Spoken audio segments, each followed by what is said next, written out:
Welcome to my channel. I'm going to show you step by step how to value a company so we can figure out if we should buy the stock. The first thing we do is enter the financial information into my discounted cash flow model. We then add the debt and equity information. Finally, we determine if the stock is a buy or a sell. We then look at the financial ratios and compare them to its competitors. I'm going to walk you through the entire process so you can do it on your own after watching the video.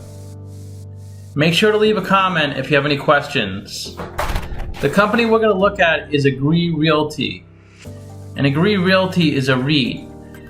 And they acquire and develop retail shopping centers. It owns and operates 936 properties in 46 states.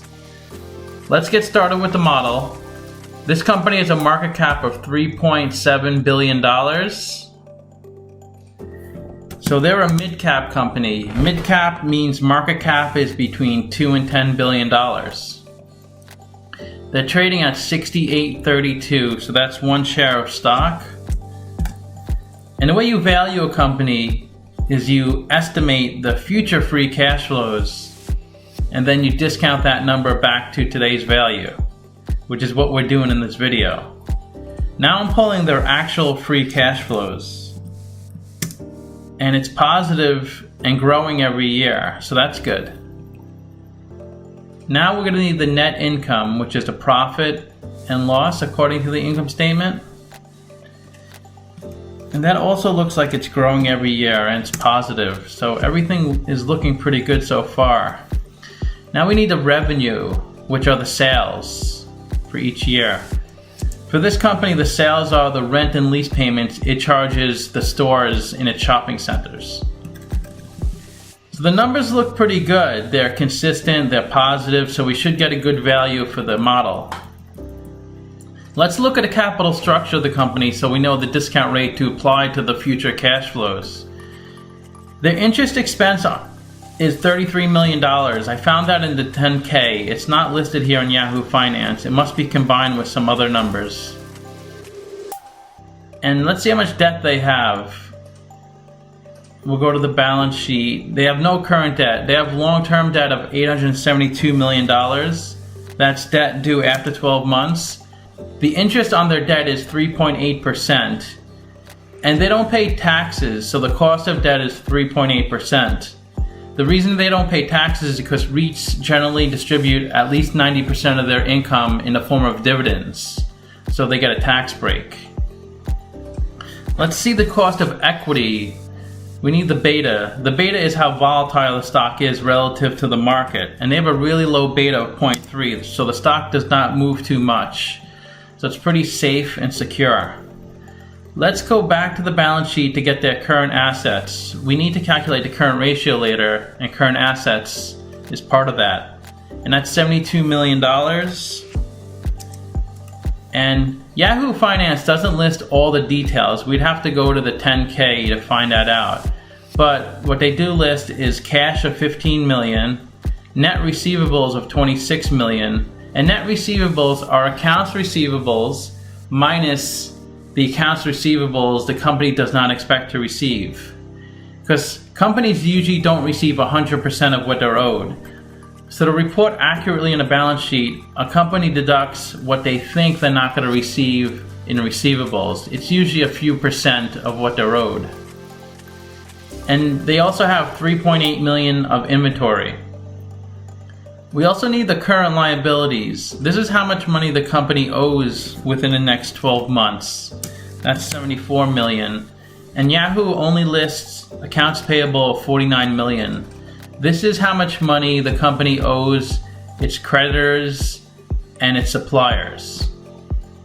Now we need the stockholders' equity. That's $1.7 billion. That's the value of the company according to the stock market. Stockholders' equity is total assets minus total liabilities. And they list common stock of $5,000. When companies issue stock, they apply an arbitrary number to each share. They call that the par value. It's usually a penny or a tenth of a penny or a hundredth of a penny. And that's just a way for them to keep track of all the shares in the market. It has nothing to do with the value of the stock. That's what this 5 represents. They have retained earnings of negative $57 million. And that's if you summed up all the previous net incomes minus all the previous dividends. And a lot of REITs have negative retained earnings because they pay so much out in dividends. Accumulated other comprehensive income of negative $6.5 million. That means they have $6.5 million of unrealized losses on securities. Unrealized losses are losses that the company has not realized, meaning they have not sold the securities yet. But if they sold them, they would take the loss and have to report it on their income statement. But since they didn't sell it yet, they're just reporting it on a balance sheet so investors know what the value of the company is. Let's also get their operating income, and that's on the income statement. And that's $103 million. That's how much money the company generated in 2019 from its operational day-to-day business. Let's look at the capital structure. They have 34% debt. Cost of debt is 3.8%.